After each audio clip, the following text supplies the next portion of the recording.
Jesus num jardim. Nunca vi nada tão lindo assim.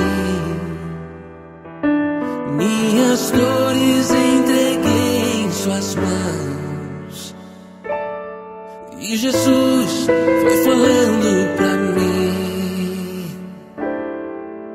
das feridas que eu recebi. Não saíram sangue nem dor. Foi por isso que o mal eu venci, porque delas só saía amor. Foi sempre o meu amor. Foi por você que eu me deixei ser tão sagrado e ferido.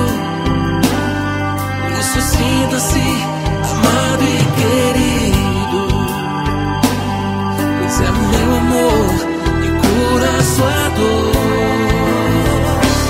Foi por você que na cruz meu sangue foi derramado.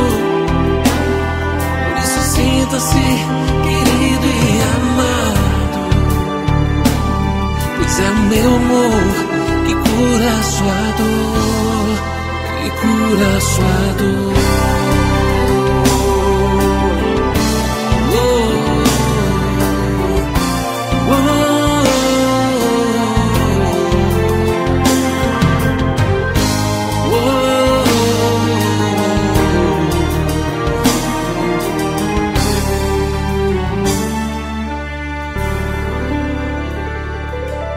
Então Jesus pediu-me assim,